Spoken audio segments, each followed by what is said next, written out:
Nonethewiser. Okay, welcome, ladies and gentlemen, to another episode of hashtag nonethewiser. Today we are recording the session internationally. We've got Lucas in the Netherlands, we've got Owen in the UK, and I'm in Germany. So 3 countries all involved. Wonderful. Really looking forward to it.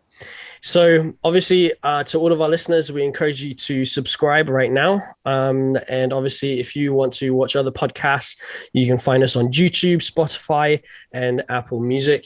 And if you want to look us up on Instagram, hashtag nonethewiser, or with underscores separating the words, look us up on there. And if you also want a hoodie or t-shirt, again, I'll send on a wonderful Instagram profile.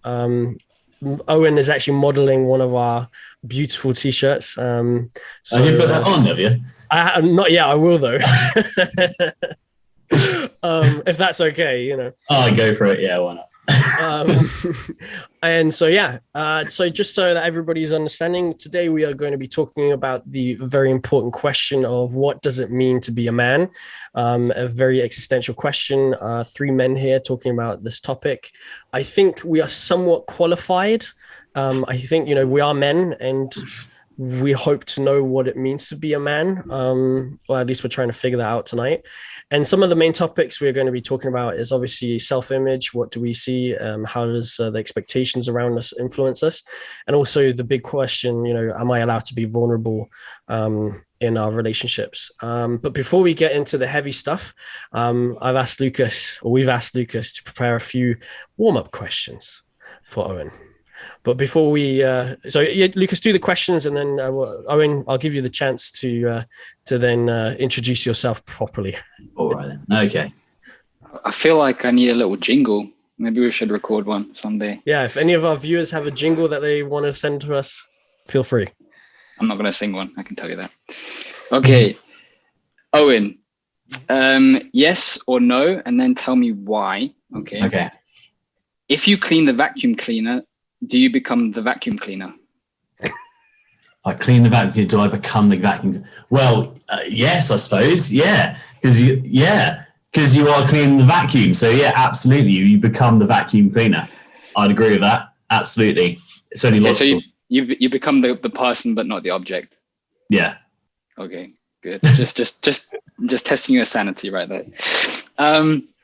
If you warm up ice cream, does it then turn into soup? It becomes flavored cream if you warm up too much. I thought of this question. I thought, well, actually, it's just a milkshake. But if you then keep warming it up until it's hot, does it then surpass milkshake cream? Hot flavored cream. Hot flavored cream. Okay. Yeah. What about sorbet? I guess that's not ice cream. Never mind. That's sorbet. Fruit flavored. Fruit flavored water. Fruit flavored slush. Okay, this one's a good one. If your 5-year-old self suddenly inhabited your current body, okay, what would be the first thing your 5-year-old self would do? Climb a tree. It always has been, always will be. Easy. Yeah. Climb a tree, pretend to be a frog. That was always up there as well. Just run around till I'm dizzy as well. I'm just imagining. It hasn't really changed much, to be honest. I still do prioritize that stuff now. Yeah, your frame, your physique, and you just see this big guy climbing trees, running around, making himself dizzy, lying on the grass. It has been said more than once that I am a schoolboy on steroids. I've got the mentality of that. I suppose that's why I do the job that I do, because I still do identify as a little kid. Fair play. Okay, my last question. If you were arrested with no explanation, what would your friends and family assume you had done?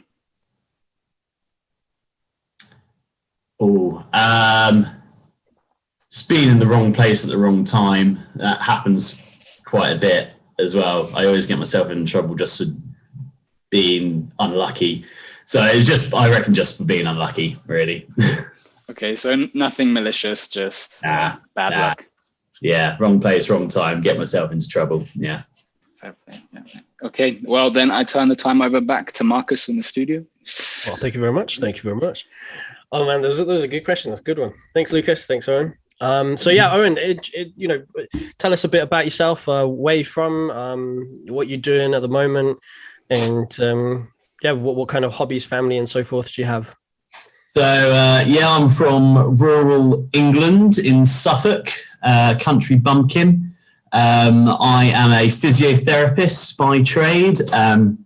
I worked in all sorts of areas, your traditional musculoskeletal, which is just kind of sports massagey kind of stuff. I worked in respiratory, stroke, orthopedics, and now I've kind of settled into pediatrics, developmental stuff. So I kind of like treat little babies with developmental issues, delayed developmental issues from if they're like ex-premature. And if they do then like have like a diagnosis of like cerebral palsy or something like that, or Down syndrome, I then see through their management until they reach 19 years of age. Wow. So yeah, that's what I do every day. Then I play rugby. I play loads of instruments. I like to go climbing. I just bought myself a kayak. We go kayak every now and then. I used to do a lot of dancing before I met Jess as well. Wait, dancing? What kind of dancing? Salsa, bachata. All sorts. So more Latino kind of stuff. Yeah, it was good fun. I've gone touring around Europe with different orchestras and stuff. I've got a very wide range of interests. Yeah. And what is that behind you? This is my double bass, Elizabeth. It's in its case at the moment. She's a beautiful woman, very beautiful. Why Elizabeth? I don't know. We just kind of named it when I went on my first tour in Germany. I don't know. Everyone had to name their instruments, and she's a classy lady, so I went for Elizabeth. So you're saying the Queen's classy? Yeah. Oh yeah. Yeah. Nice. All right. And have you? I mean, you physio, rugby. Have you broken any bones? Have you not just your own, but other people's? Yeah. There's a bit of a traumatic memory actually, where I went in for a tackle, me and a guy, and as I landed on the guy, I felt resistance, and then I didn't have the resistance, and then so I hit, and then it went down. And I hear this piercing scream right by my ear, and this guy's leg was just broken in two, and it was just flopping around all over the place. It was horrendous. That's probably still scorched in my mind there. I've never broken any bones, fortunately. I've just hit my shoulder a few times, and I've had to have surgery on that. And then when I was quite young, I accidentally broke one of my friend's jaws.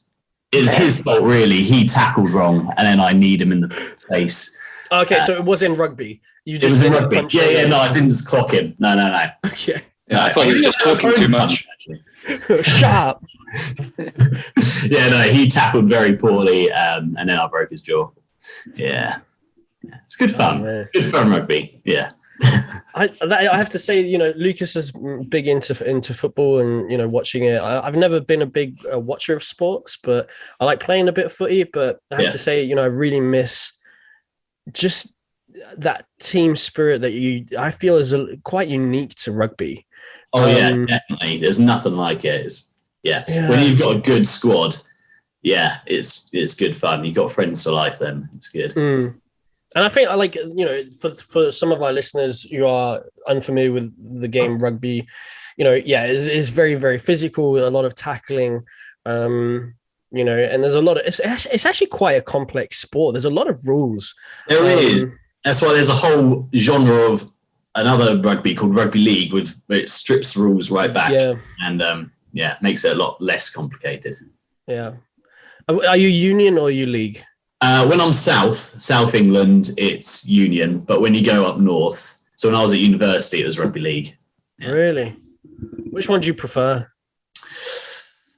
I like the collisions in rugby league because you go back. So each tackle, you go back. So you have like about a 20-yard run up. So you get bigger collisions. But then I do like union because it's just constant. Like when the tackler goes down, you're then fighting like right from the off, and it's a lot more kind of close knit, nitty gritty, smashing each other's heads in rather than the big. So they've both got their perks. Yeah.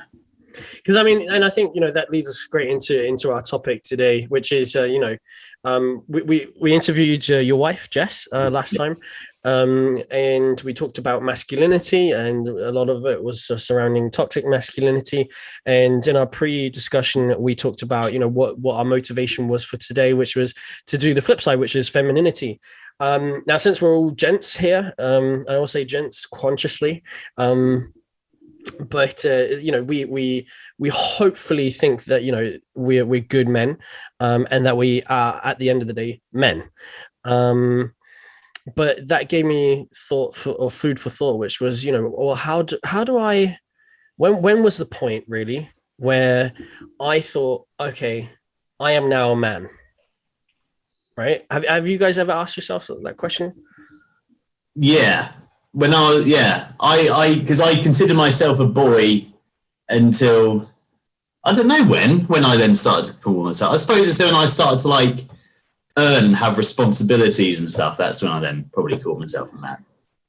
Okay, that's interesting, because like if you ask me the question, do you feel like a man, I would say, well, like physically, yes, I have the anatomy of a man. There are aspects of, like, as you said, like responsibility, whether it be in our case for our wife, and then financial things, but I just feel like a human being almost, maybe because I'm a little bit further to the towards like a lot of femininity in my behavior, but there's also lots of masculinity in my behavior. And so I feel like it's very difficult for me to be like, I'm a man, and I get frustrated if someone ever questions it, kind of thing. So that's how I would answer that, at least. Yeah, I mean, I was like talking about the point where like you go the maturity kind of side of things, boy to man. But I do completely agree with you. Like everyone's got femininity and masculinity in them, and like having that label of femininity and masculinity, I think it's a bit unhelpful really, because like you demasculating someone just because you like to, I don't know, like in my point of view, I love going to musicals. When I was at school, I hated playing football, so I just sat and making daisy chains, So I never consider myself less of a man for it, but some people would. So I think it's very unhelpful having those kind of labels to things. Mm-hmm. And I mean, did you ever feel like you were different in that sense? Like you didn't fit the societal norm? Yeah, I think so. I don't know. It depends on who I was with. I mean, I was definitely like a bit of an outcast at school, like not wanting to join with the other boys playing football and stuff. I just hated playing football, really. I didn't really enjoy it. So I just kind of did my own thing. And it kind of made me a bit of an outcast when I was in like lower schools and stuff. But then I think that put me in good stead when I was at like university, because I actually then kind of developed more of a character and I was different to other people. And I think that then intrigued a lot of people. So, I think it put me in good stead as I got older. Right. I mean, and then I have to totally agree with that, because I mean, I remember growing up in Germany. Not so. I just remember being a kid. Right, that there was never an issue. You boy, girl. It was like we played football with a tennis ball. I remember Lucas and we used to play here in Bad Nauheim, which is, I don't know, 15-minute drive from where I live. My dad lives there now, and we used to play with a tennis ball footy in the schoolyard, and then we'd go. We'd be there for 20 minutes, and then we'd go back in, and there was never any differentiation that you couldn't play with girls, or the girls weren't allowed to play, or you're a bit of a sissy and you can't play with us because you're weak. Whatever. Everybody was allowed to play, and the real differentiation for me came when we moved to the UK, and the concept of a boys and girls school. For me, it was completely foreign. Like I never even thought about it. And then I got sent to, it's not Sir John Glee boys. I don't know. I think they've changed their name now. But it used to be a boys' school, pretty rough school. And Lucas got sent to the grammar school. And my school was in it was just one massive building, but they've just put a fence right in the middle and just put barbed wire on the top. So that one side was for girls and one side was for boys. And then it was really made apparent, those individuals who I'll just term as different, not cliched masculine in their way. They didn't play sports. They didn't, whether rugby, football, any kind of sports. They weren't nerdy. They were just kind of quite feminine. And these individuals, I fit the criteria. I didn't play rugby until I think I was about 15 or 16. So I was kind of like a late bloomer into the game. And, up until that point, I was super into arts. I was super into cooking. I did food technology. And I remember, Lucas remembers this, I think, as well. I was sent to the girls' school to do the German class, because my school didn't offer German. And so I did my GCSE, which for all the German listeners would be like a Realabschluss, when I think I was 12 or 13. So I was living the dream, because I was in a class with 16-year-old girls, right? And I remember them being super attractive and just being super intimidated. But I had this really found confidence of I speak better German than all of you combined. And, but I got, and then I come back to the boy side, and I was being called names. You're a sissy, you're gay, just because I was different, because I didn't fit their expectations. So I mean, I totally, and it can turn into bullying. But yeah, I mean, Lucas, did you ever experience anything like that when you were at the grammar school, or? I guess so I was at the grammar school for, I think, 3 years? I think that's 7, 8, and 9. And I think there's a lot of behavior today that my wife points out to me, where I'll say, yeah, it's because I went to an all boys school. Sometimes maybe jokes that I make, or I think there's just different attitudes and behavior when you're just among men, and sometimes you have to be like, oh wait, I can't bring that joke. Exactly, a joke or just behavior. Whether you burp out loud. I don't do that. I have people I know who do that. Not me. But it didn't. Yeah, I wouldn't say at the grammar school I had many interactions where I was picked on for being more feminine. I don't think I had really realized that I was more sensitive in certain areas, that I cared more than about others, rather than me having to be perhaps the best at something, or to have to push people around. I think that only came as I was older. So yeah, I don't know. I didn't have many experiences as you did, Marcus. Did you want to say something, Owen? What county were you in with this boys-girls split? Yeah, so it's Lincolnshire, yeah. Lincolnshire. Yeah, in Suffolk, there isn't really too much of this boys-girls splitting of schools. It was all pretty much very mixed. So, I never really got into an all-male kind of environment until I went to university, and I was with the rugby boys a lot of the time. And you definitely could see some of the toxic masculinity stuff happening there. But fortunately, there were a really good bunch of lads, if you called someone out on it, it would be listened to. So but I suppose that because it was a university age, there's a bit of maturity there as well. So I've never really had that all boys really toxic masculinity, you're a sissy, you get, all that kind of stuff. It's not really something I've really experienced. And most of the, guys that I used to hang around with when I was young was they were orchestra boys and stuff. So, a lot of those people were gay anyway. So, there was never really that kind of homophobia kind of thing, because everyone was different. Okay, then I have a question for you. And so,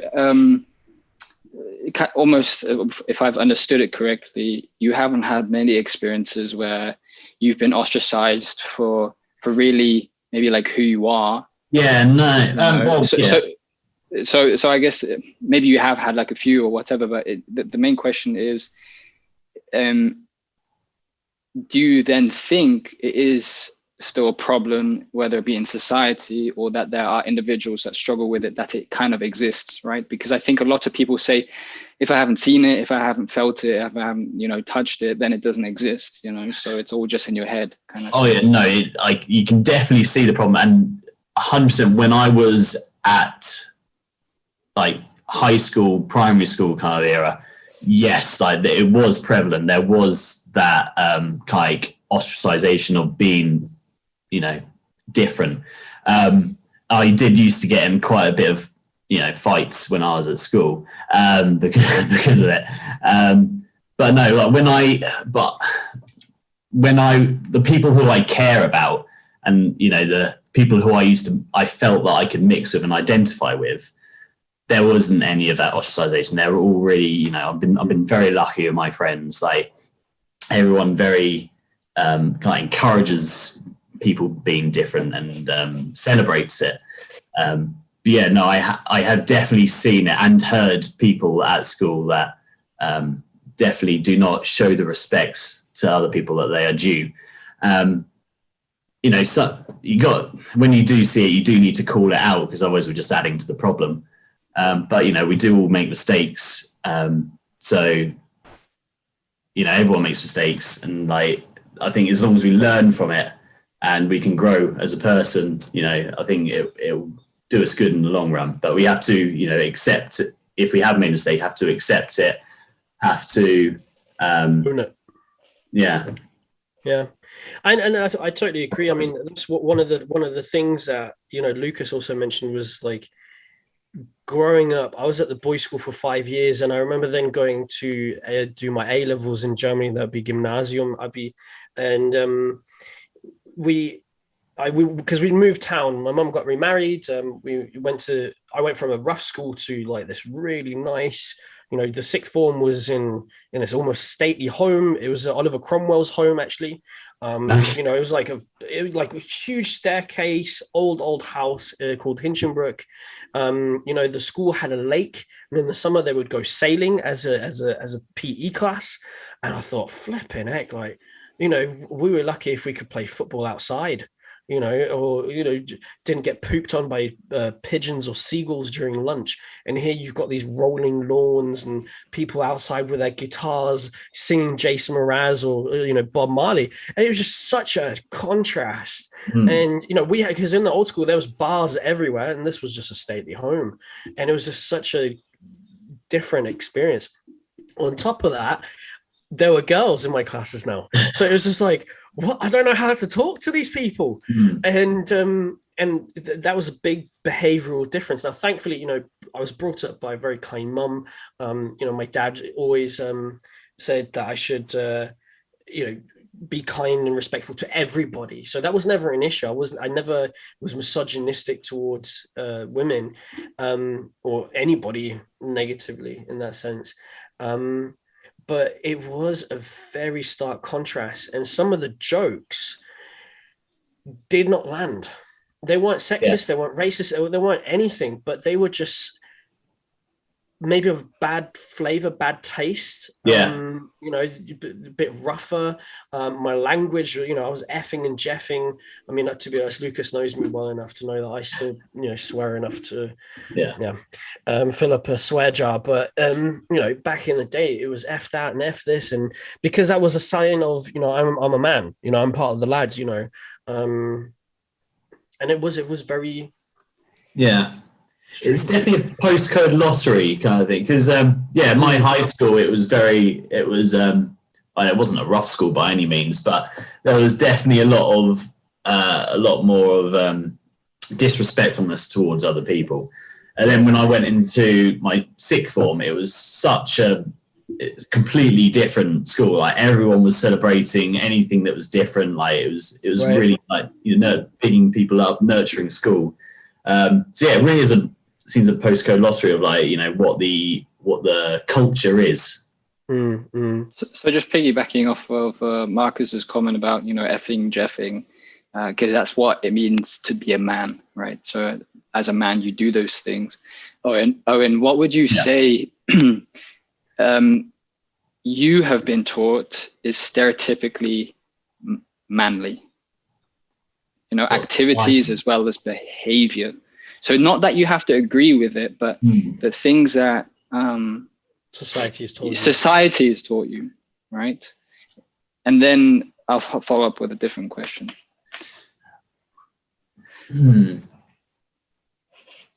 Well, when I was growing up, I lived with got brought up with two sisters and a mum who was very matriarchal, and then my father, who was always very respectful, loved by everyone, an amazing man.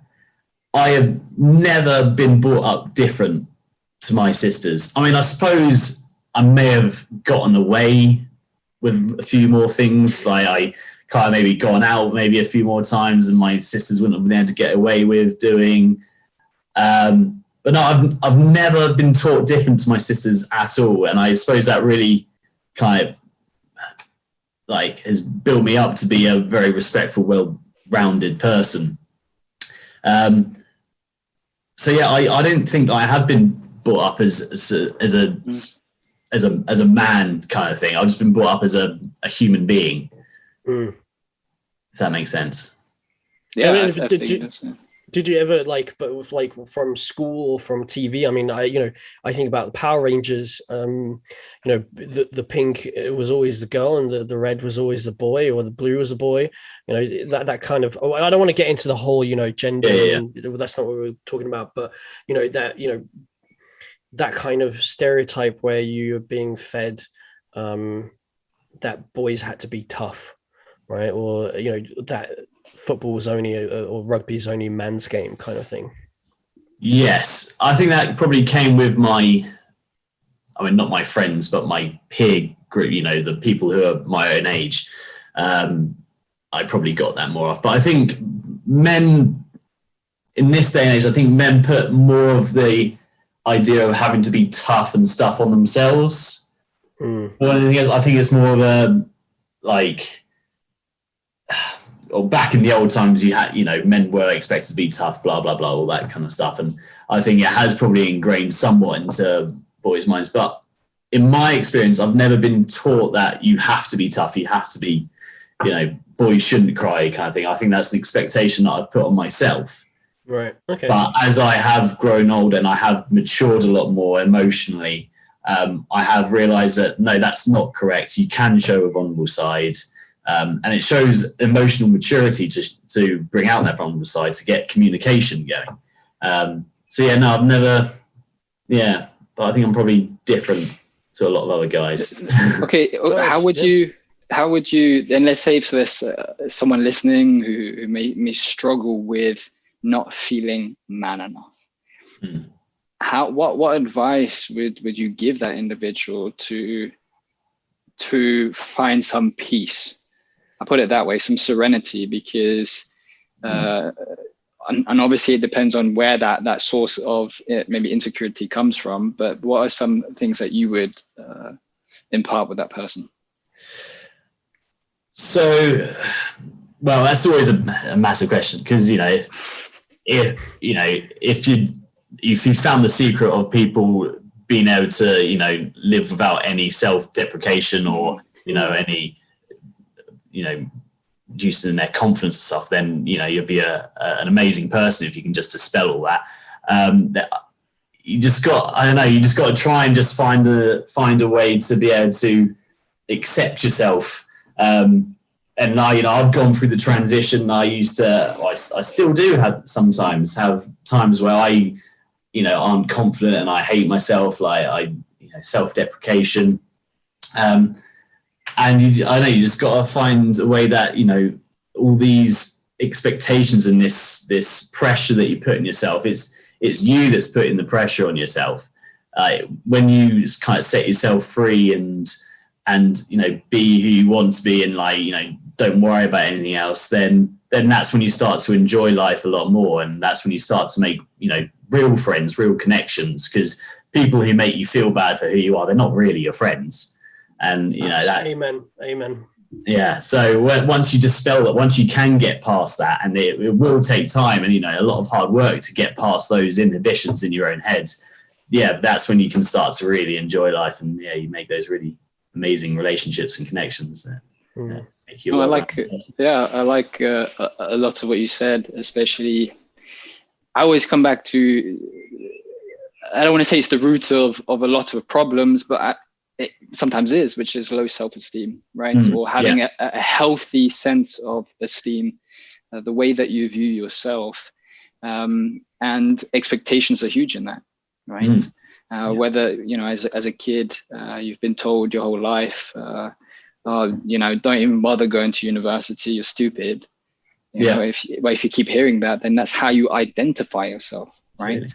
And I think, you know, having an identity is very important, and it's possible to change that. Right. As you said, it takes time and it takes effort. But there's like many good sources, whether, you know, looking for professional help. I think if someone's that far, then they can do that. But I'm a big fan of the sense of working on self-esteem. Because I think there's a lot of other, negative things that come from an ill sense of self. Yeah, absolutely. I mean, when you just got to just try and get past all those negative thoughts in your head, and but then you can help other people out in that case, and also with other people who are struggling with this poor sense of self by treating them with kindness, you know, compassion, respect. Absolutely. You get what you put out there. Yeah. So, which is harder than you think, because recently, so I know what it's like to be completely succumbed by like a dark cloud. And to feel like no matter what I do, it's not going to be good enough. You know, I'm not going to be competitive enough on the job market to find a job. And even if I found a job, I wouldn't be competent enough to be able to do that. And then when those clouds pass, if I meet someone else who's struggling with something, I'm like, wow, you're whinging a lot. And I'm like, wait, no, that's what I do when I'm in that situation, right? And then you realize even when you are someone who goes through that, it's still really difficult, you know, and I think it's rightly, you said it very well, that you have to also be there for others, because in a way that will help you to also deal in part with the things that you're facing. Yeah. I mean, at the end of the day, being a man, being a woman, we're all part of the human race at the end of the day. We're all equal. As long as you treat people with respect, treat people with kindness, help each other out, look after each other, look after the environment, you know, then you're going to be fine in life.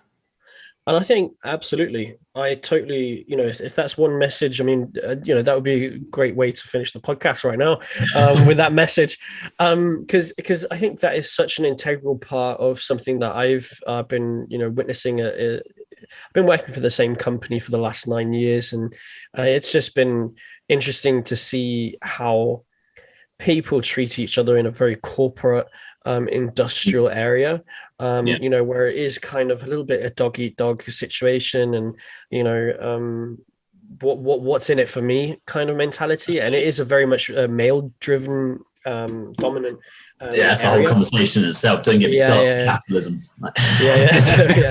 And but you know, and this sense of kindness. To anybody, it doesn't matter whether sex, you know, male, female, black, white, you know, bald, with hair, it doesn't matter what differences there may be. You know, it costs you absolutely nothing except for time and maybe a little bit of patience, just to be kind. You know, maybe not to say a mean thing to somebody else, you know, or to maybe think, how can I say this differently so that I don't have to hurt somebody's feelings? You know, and maybe just give a positive compliment. And if you do hurt someone's feeling, just fess up, you know, apologize, like hold your hands up, you know what, that was stupid what I said, I apologize, let me make it up to you, and then learn and grow as a person. You know, you don't have to stick to your guns all the time. And I think that is one stereotype, one paradigm that I have inherited from technically, actually from the boys' school, and also from men in my life, that men are not allowed to be wrong.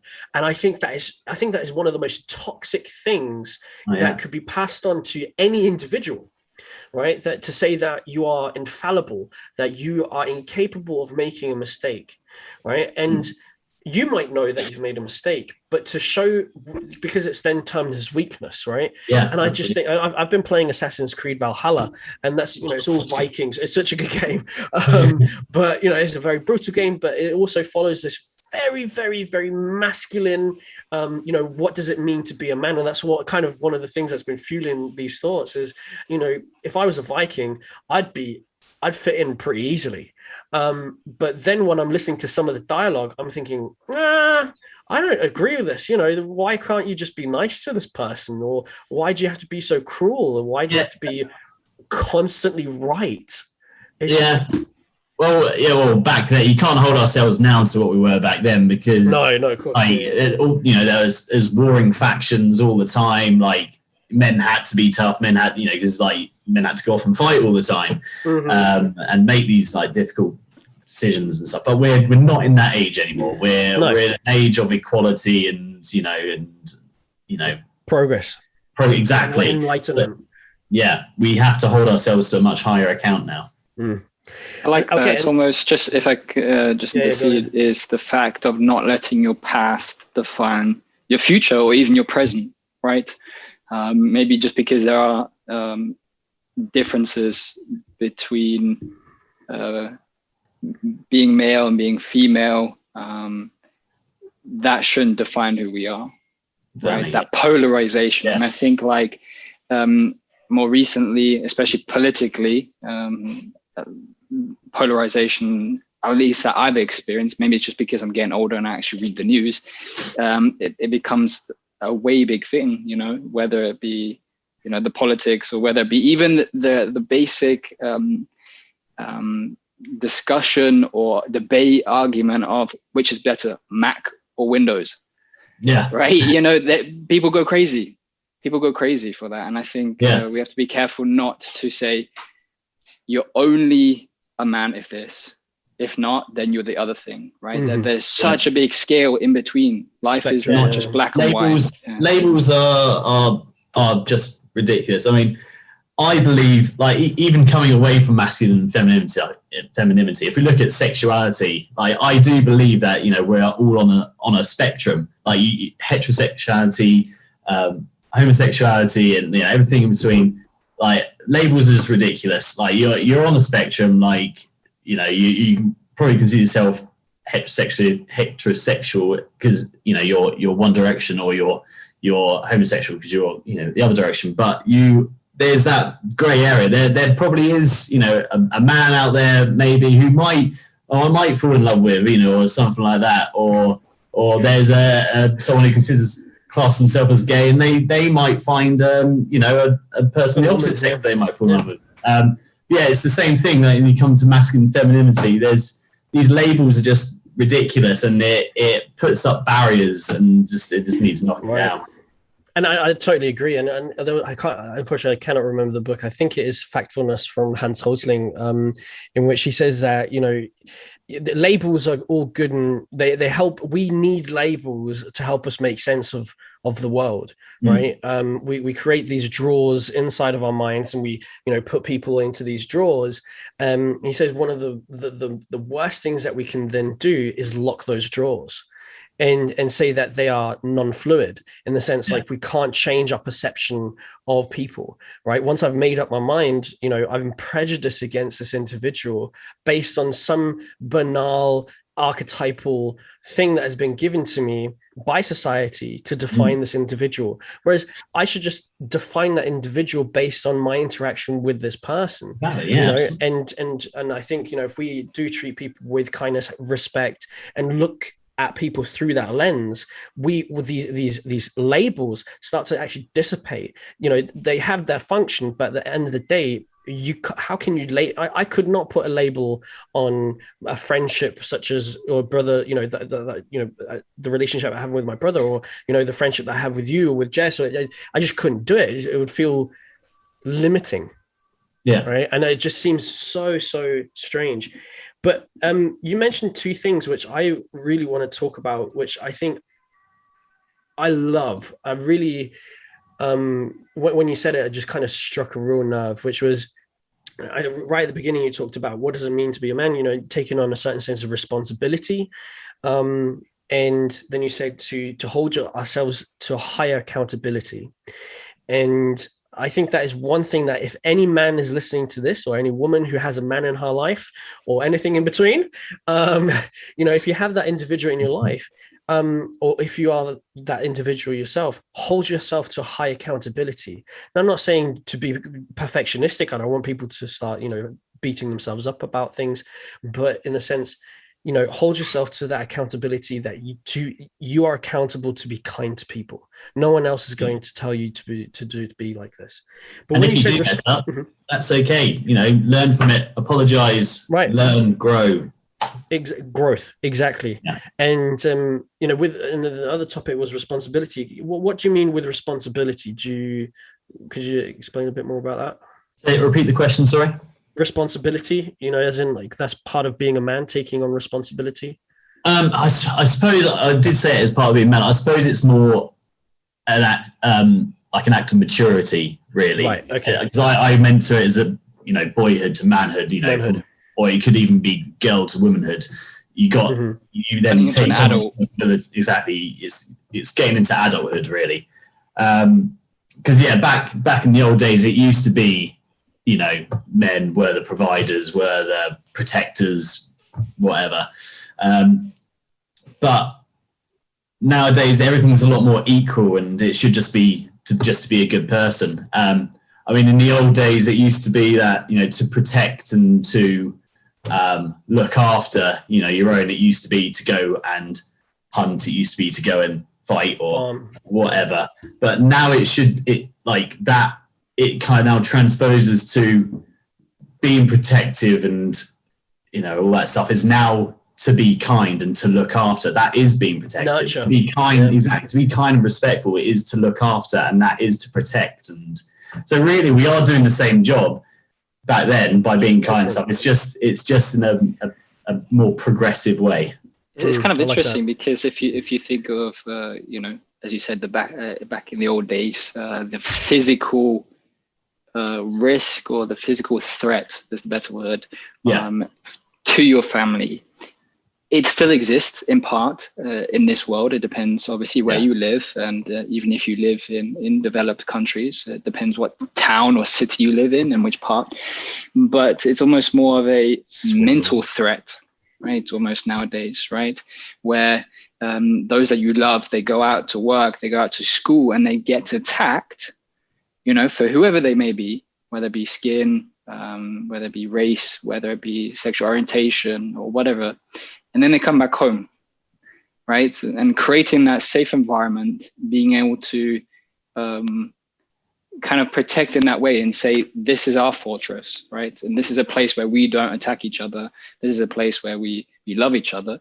And being able to almost like prepare those that you love for the wars that they will face out there. I know that's what I thought of when you said it, almost like a very different approach. Yeah. Yeah, no, I believe, I suppose it's actually our jobs of being men haven't really changed. It's just the way we do it now is different. And I think it should be different. If there are individuals out there who still think their responsibility when it comes in the sense, taking on responsibility, being the protector of the family, home, blah, blah, blah, is to be physically, have you ever seen, I don't know, have you ever, had to stick up for your girlfriend and did you ever fight somebody for it? I had to, it nearly ended up in a fight, but unfortunately he did back down before it got to that. Okay. And, we apologized, moved on, all that kind of stuff. But yes, I have had to at some point do that. And I think absolutely and I think, if the tables were turned, if a girl was like hitting on you hardcore, I'm pretty sure Jess would probably backslap her. She said stab her that with a steak knife. She would. Yeah, she's scary. Yeah. It's frightening. But, and I, to be honest, there comes a point where, we as human beings, we still have real ties to a very deep evolutionary biology. Absolutely. We're animals at the end of the day. Where we still, this is mine, this is my territory. And if you disrespect my territory, and, we do try and counter that with rationale, with, our big brains and, compassion and so forth, which I think is I think should be a given, that we try first to do this. Let's talk about this. Let's do democratic, solution, problem solving, and so forth. But there comes a point, unfortunately, where there is no other solution other than to become physical. And that's a discussion for another time. But for me, it should be, like you said, more progressive.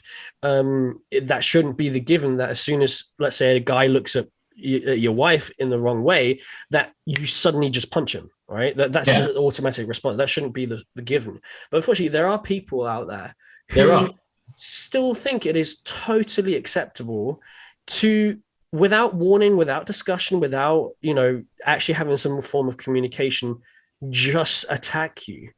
And you're just like, what? I don't even understand what's going on. Yeah, no, absolutely. But in the end of the day, they've got a problem with themselves, haven't they? Yeah, absolutely. They lash out because they are insecure in themselves in some way. But then that kind of leads to the other point: is if we are all compassionate to each other, we all show each other respect, it should never get to that point. Mm-hmm. Absolutely. I just want to jump in, because about 5 or 10 minutes before we started recording, I was just flicking through YouTube, and then this video came up that I'd seen before, but I don't know if you've seen it. It's called, I think, Ronnie Pickering. And what it is it's a guy on his motorcycle. He's recording everything. And because he's just taking a little bit longer than maybe the person behind him would like, the person keeps honking and shouting at him. Anyway, he turns off the motorcyclist, and this guy follows him, the one in the car, right? And he pulls up right beside him, and they start yelling at each other. And the first thing that the guy in the car says is like, "Do you know who I am? Do you know who I am?" And the guy's like, "No, I don't know who you are." He's like, "Well, do you know who I am?" He's like, "No, I don't. Who are you?" And he goes, I'm Ronnie Pickering. I'm Ronnie Pickering, right? And you're thinking, great. Why do you think that everyone in the world knows who you are, kind of thing? And then quickly after, he's like, "You want to fight? You want to fight?"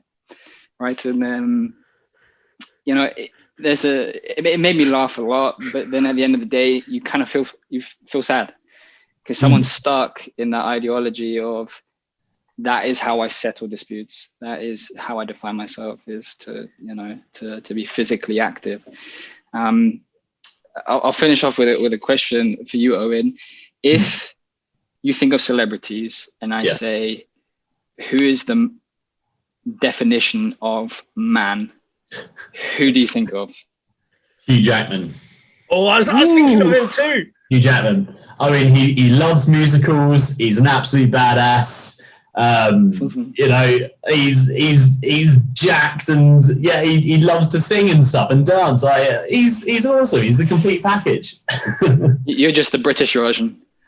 Yeah. I'd say that's a huge compliment. But, I mean, for me, I was thinking about Dwayne Johnson, because he was in Moana. He sings in that. Oh yeah, absolutely. Yeah, and Dwayne Johnson, he's he's just pure muscle. That guy, huge family man as well. Yeah, and he posts pictures. And again, and this brings us to the next point for us, is like this image that we perceive from social media, from our surroundings, of what a man should be, what he should look like, and how he should interact. Based on his social media platforms, he looks like he's a good family dad. He spends time with his kids, he plays with them. He has his down times. He works out. There's all these images that you're constantly being bombarded with, and I remember a bit of an anecdote. When I was about I was in secondary school. I was 13, 14. I was extremely overweight. I was classified as obese. I had to go see a dietitian who was absolutely terrifying. Have you ever seen The Incredibles, the movie? Yeah. You know the fashion designer, the short one with the black hair, yeah. Right? So imagine that, right? But really like old, like woolen knit jumpers. Everything's either beige or an olive green tone, really spindly, and the glasses were crazy thick, so you just have these googly eyes. That's what she looked like, and I hated going because it was just like, again, a label being put on me. You're obese. Yeah, you suck. You're a piece of, you're worthless. And I was bullied at school. I was, we talked about this on a German version about bullying, and I was put on the bus, and I remember that I think it must have been the second time on there, and this person just made up this nickname, Dumpling Boy, and it stuck. So every time I got on the bus, people would in unison chant, dumpling boy. And so obviously I hated it. So there came a point where Lucas and I, we just ended up cycling. I think how many miles was it? It was like 6-7 miles to school. Nah, that's what I thought it was, but I think it's because we were younger, and with headwind, it definitely feels longer, but it's like 3 to 4 miles. If you take all the shortcuts. Okay, I mean, but still, every morning, every day there, every day back as well. So, but anyway, and then I started having this long curly hair. I mean, now you can imagine that. So it was almost like an afro, and so I was definitely very odd. And so when it came to dating, trying to be attractive for girls, I did not fit their kind of specification. The Germans have a really great word which is called Beuteschema. Beute is prey and Schema is blueprint. So it's a prey blueprint. So in other words, I don't fit as their prey. It's really bizarre. And so I started, my mum said, well, it doesn't matter in the future, because when you're married, you want to have qualities that your wife once, and looks come and go. And so I thought, okay, instead of going jogging, I'm just going to learn how to cook and do my washing and how to iron and how to do all these things, and they've come in good stead. But I learned later on, when I did lose the weight and I did shave my head, even though I did have hair, I'd lost a lot of weight, came back to the same town, went clubbing a year after sixth form, and in my pockets were jammed mobile phone numbers. I thought, what the heck? So I get home and I figured, I've got nothing to lose. So I started texting these people, and it turned out these were people who I had spent 2 years in the same classroom with, who didn't recognize me just because I'd lost all this weight. My personality, my character hadn't changed, just my physical form. And for me, that just opened my eyes to the fact that the self-esteem, that you could be obese, overweight, as long as you have that self-esteem. That's it. The way you treat people is so different. I think you'll probably find that in personality-wise, you did probably change quite a bit. You grew in confidence a lot. Confidence, more. Yeah. That's it. I think it is all about confidence. When I was at school, I was really chubby. I got called fat and a bit bullied a little bit because I was fat. And, I just kind of went in myself, not confident at all. I didn't hang out with people. That's kind of probably why I didn't like to go in with football. I just kind of did orchestras and, sat on entertain myself and stuff. Then when I got into sixth form, I kind of started losing a bit of weight. I did get a girlfriend, but she didn't really make me feel good about myself either. But then it wasn't until I ditched all that negativity and went to university, and I hung out with the people who are like-minded like me, and then I grew massively in confidence. And then I had no trouble getting a girlfriend after that. No trouble hooking up and this, that, and the other, because my confidence just shot right up. I know loads of guys who are really podgy and stuff, but they've got confidence for days, and they have no problems getting boyfriend, girlfriend, whatever is their orientation.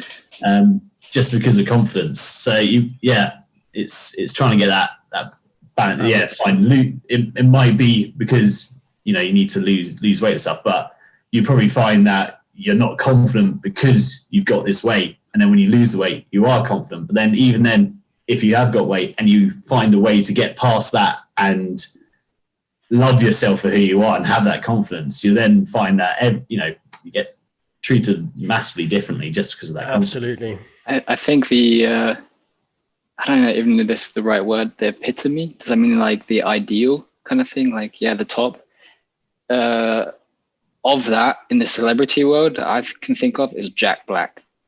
Like Jack Black, yes, legend, absolute legend. He knows he has a belly, he owns it. Like recently, I think it was on Facebook, he recorded himself being like a bunch of Marvel characters, right? Being the Hulk, being Captain America, and he's just spinning around and dancing and pouring water on his stomach and stuff. And maybe he has down times, where he's like, I wish I wasn't that fat, but or had such a belly or that physique, but he seems to be really content and maybe his career would stop if he lost weight. That might be one thing, but do you think that with the whole Instagram age, with all the Insta models, and not just female but also male, should we be concerned for ourselves and also for the next generation in that sense? Absolutely, yeah. This body dysmorphia in these young boys that's happening now is huge, and I've suffered with myself with it quite a bit. Before I met Jess, all I used to do is got to get workout, got to get bigger, but it wasn't until I met Jess, and then she actually taught me to love myself for who I am. Like, I then got a much healthier mindset of it. I think it's important to look after yourself for your physical health reasons, but you got to look after your head at the end of the day, and you can take it completely the other way with getting too fit. Absolutely. But women do, men objectify women do objectify men. It is one of those things, but I have found that, so it's probably coming to a different point now, that men objectifying women's a lot more dangerous than women objectifying men, who I've found. Don't know if you found that or not. Yeah. I mean, I have a very dear friend of mine, and I had a chat with him because he was sending me. At first, it was just memes and it was just funny stuff, and then he started getting onto these meme pages where it was just the objectification of women, really. Yeah. And he started sending me pictures of, I'm not going to lie, they're beautiful women, but it was like, well, why are you sending me this? Why do you feel the need to send me a picture of, imagine this was your sister. Would you send me a picture of her? No, of course you wouldn't. You'd feel ashamed. You'd be like, excuse my French, bitch, get this picture off the internet. What are you doing?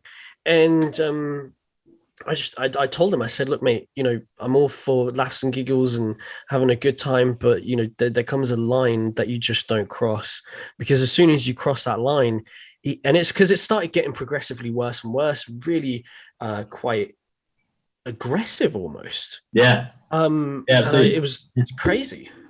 When it because I mean, I have come under objectification by women before, because I do work in an all-female setting. Not just women.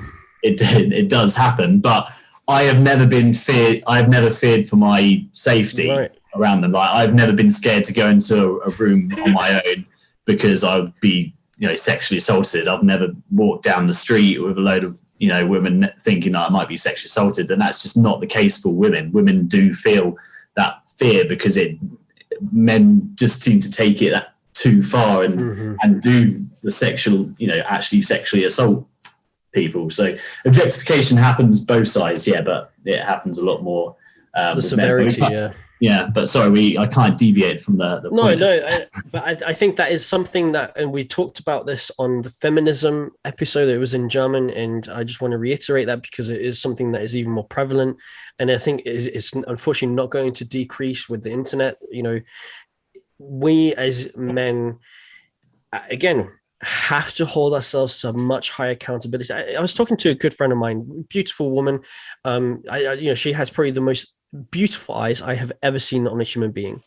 Lucas knows her, and she struggles with her own things, and we were talking about how within our religious community of the members of the church, we always say, oh, you must dress modestly. All the girls get told you must dress modestly, and when you get asked why, like, well, you don't want to cause suggestive thoughts in the guys. Oh, exactly. At first, even to me as a kid, I thought, well, what's that got to do with her? Yeah, exactly. Those are my thoughts. I have to own my thoughts. What if she's in a bikini because it's hot? What's the issue, right? And okay, I'm not going to turn up with a miniskirt to work. I think that's unprofessional. But at the same time, if you're at the beach, everybody's going to be in a bikini. You don't have to dress up in a full-bodied swimsuit just because you're trying to prevent somebody else from having, objectifying thoughts. That's not your problem. That's the problem of this individual. Yeah. Unfortunately, if I can, I would love to just tell all men, hold yourself to higher accountability. Absolutely. Yeah. No. But I would like to add to that I'm personally thankful for those women who do dress modestly. Or mindful, maybe. Right. Yeah, mindful. Right. So the reason being is, I think, because you grow up with such, as you said, like social media and an outpour of adverts that sexify everything, and make it essential to see certain things, that it's always nice if it's made a little easier to not deviate, right? It's like if it was flipped the other way around, and let's say we as men were sexualized, right? I'm sure that women would be very thankful if we then covered our little nipples, well, there's dressing appropriately you should have the freedom to dress what you want, and yes, you should dress appropriately. Like, say, if I was to walk in to work and I was dressed in short shorts and man thong, or a string Borat.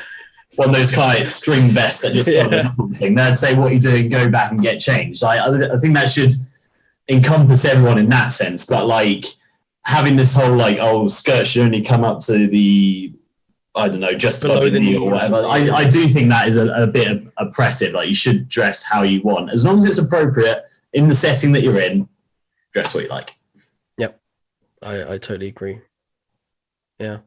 And like you said, it depends on the setting. It depends on the circumstances. So yeah, absolutely. But, I should probably say, I obviously don't know much about church culture because I'm. I think that goes without saying with whether it's church culture or not. I think it's our responsibility what's going through our heads. It's not the responsibility of somebody else. And I think that goes into the whole, feeling offended, that I choose to be offended.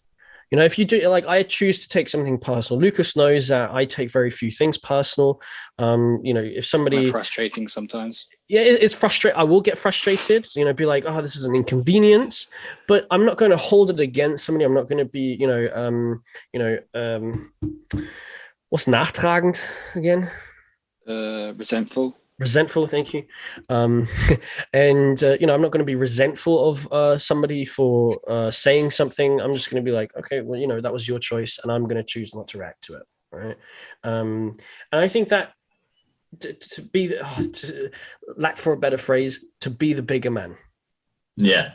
And I think if it does offend you, you should say something, but then in a respectful way. You shouldn't. This whole cancel culture that we have does take it a bit far. It's okay to be offended and to call people out on things, when they say things in a disrespectful way. Oh yeah. It's like the other person just go like, oh, stop cancelling me. You cancel. It's the communication of both parties. Like, apologize. Move on. Let's grow. From there. As I said before, it's holding your hands up. Apologies. Sorry that offended you. Whatever. And then the other person's like, cool. All right. No bother. Let's move on from this. Grow, learn, whatever. Yeah, I think it's if you go in with the expectation of changing someone, then it's not going to work, right? So if Owen, you offend me, right? I have that's mine to own. Those feelings that I have, those thoughts I have, I have to deal with, right? But if I then expect that however I reply will change your behavior so that you don't do it again, I think that's dangerous, because then you set yourself up almost again for disappointment when that person says, well, I don't care, right? But I also agree that, we're human beings, and that there should be that decency of like saying, oh, okay, I didn't realize I was going to offend you with that. I'll try and change it, right? But there can sometimes be the absurdity where you make a little comment which you thought was very safe, and then they're like throwing themselves on the floor, crying, and it becomes a big explosion. Yeah. And sometimes it's difficult to. Yeah. But at the same time, if you do hear something that is derogatory or disrespectful and stuff, you do need to call people out on it, because that's the only way we are going to change people's outlook. Like, if people think they can get away with saying, horrible, racist, sexist terms and stuff, then we're not going to live in a respectful, equal society. Yeah. So the last question that I want to ask, because we're surprisingly already heading towards the hour mark, is we've talked about image a little bit. We've talked about what does it mean to be a man? Again, I don't think we have a definitive answer on that. I don't think we are able to give a definitive, all-encompassing answer to that. This is all just our subjective thoughts and experiences on this. But the last one that I struggle with the most, and Lucas can definitely attest to this, is vulnerability.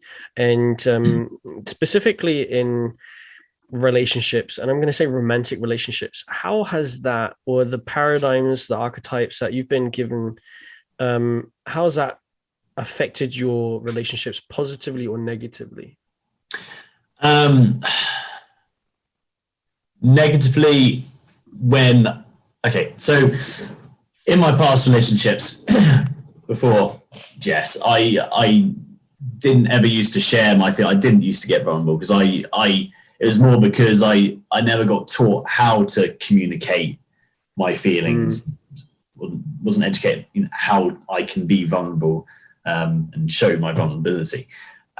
So like, whenever things kind of got heated and stuff, or if I wasn't, if I was getting down, and I would just shut down. I would just completely, cut myself off, shut myself down, and then we'd get into these arguments and stuff where it was just not useful, not constructive communication going on there. But since I met Jess, like, she's been amazing at showing me that it's okay to be vulnerable. It's okay to show your vulnerable side, because then that's that emotional maturity, which then opens yourself up to these difficult conversations, which you always are going to need to have in a meaningful relationship. You always have to, you're always going to come across those difficult conversations. And if you can go in with it with, emotionally mature way of communicating, then, you're always going to get through it.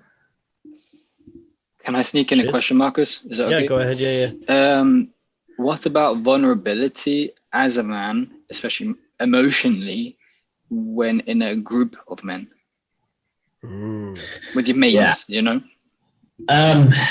Yeah, I suppose it depends on the setting you're in. I've been very, very fortunate with my friends that when there have been times where I have broken down, where I have been, showing my vulnerable side. I mean, when I was at university, I went through this huge thing where one of my friends committed suicide when I was at university, and all us group of, us friendship group that are trying to get through it, we were all very vulnerable at that stage. And sharing that together and kind of getting through it together, like it has been a real education, having to, showing your vulnerable side to people. And even when I'm not with that group of friends, and when I'm with my other different groups of friends, different places, like they have been absolutely fantastic to me. Whenever I have been down, they've always been there for me. They've always got my back, if I'm showing my vulnerable side or not. And I think that if you are with a group of, lads and stuff, you count as friends, and you show your vulnerable side and you're shut down, then they're not really your friends, really, are they? Like, get better friends. So, I mean, you know, and then turning that sort of situation around, I think it is so important for us that, again, we come back to this principle of kindness and compassion, that, you know, if somebody's really struggling, I remember Lucas living here, and there was some days where I struggle with opening up and saying how I'm feeling. And I wouldn't say anything. I would just go into his room, or I'd just stand there, and he'd get up and I'd give him a hug, and Lucas wouldn't say a word. And I assume Lucas would just know that I was just not having a good day, and he didn't need to say anything. It was just, I recognize and I accept that you're not feeling good today, and this is your way of coping with it. And I support that. And if you need to talk, I am here. And it kind of helped me to get in touch, kind of break down that barrier of being like, okay, I can show my vulnerability. I can show the fact that I am not doing well, that I am really sad, I'm struggling. And I think to be like that with other people, especially, you know, man to man, el mano a mano, is I think helping us as a brotherhood almost to improve. So yeah, absolutely. Like the biggest killer of young men out there is suicide, because they feel like they can't talk. And I'm like, my friend at university who committed suicide, we had no idea he was going through like such inner turmoil. He was always the one that cracks the first joke. He was the biggest laugh. Like, you know, I wish that, you know, he did talk, you know, if he did talk and open up to us, like, would that have helped things? I don't know. At the end of the day, you know, what's happened is what's happened. But, you know, if you are struggling out there, please do, you know, communicate, talk, show your vulnerable side, get that communication going, because it will only help you in the long run. I think it's having that faith to pick the person you think you could maybe share with the most, right? And I think that's always the hardest thing, is knowing who to open up to. Because often in groups of people, I often wait before I talk a lot, because I'm looking for people. They don't have to be like-minded, but they have to understand, right? And then it's a lot easier to be able to approach that. But yeah, I think that willingness also to look for people who are struggling. It's very easy to get very distracted in our lives with our own personal things and not ask the person maybe you've been sitting next to in class for a while, you know, to like, hey, how you doing? Or like a friend, you know, send them a text, call them. I think it means the world to some people, and to some people it means nothing, right? It's just like, oh, okay, whatever. But for some people it mean a great deal. Yeah, it's all about being that person that people feel comfortable coming to, by being respectful, by being, as what we said before, being kind, compassionate.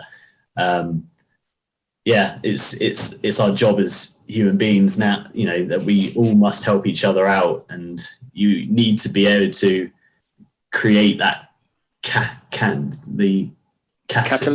That's the one. You've got to be able to create that catalyst, that environment where people do feel comfortable, you know, showing that vulnerable side to you. Well, gentlemen, I really appreciate this conversation. It's been personally really enlightening for me to have your ideas, your perspectives on life. And Owen, thank you so much for opening up to allow your vulnerability, you know, and you know, thank you ever so much. And again, you know, we've covered roughly, you know, the main 3 points that, you know, we've tried to outline. One is being, what does it mean to be a man? You know, the image of how does society expect us to be, and obviously that vulnerability, you know, stereotypes and so on. But we wanted this just to be a very organic discussion about how we feel, what we have experienced, and you know, it is a deep discussion. It is a heavy topic. There's heavy topics within this topic as well. So, you know, we talked at the end a little bit about the suicides, and that is definitely a very moving, emotional, and unfortunately becoming more and more common in society. And we, like you said, we have to be the force out there to move against, to catalyze the process of making it okay for us as men to be seen as emotional beings, as human beings, and not just as some protector or some provider, just some label. And so appreciate that, Owen. Lucas, thanks again for your input and for all that you do. And Owen, closing, anything you want to, as a closing word, invite people to do, look at, anything you want to promote? Just love each other, man. Be respectful, be kind to each other. Yeah. Awesome. All right. Well, appreciate that. And thanks for listening, guys. And please don't forget to, subscribe and look us up on Instagram. And like Owen said, be kind. And this was #nonethewiser.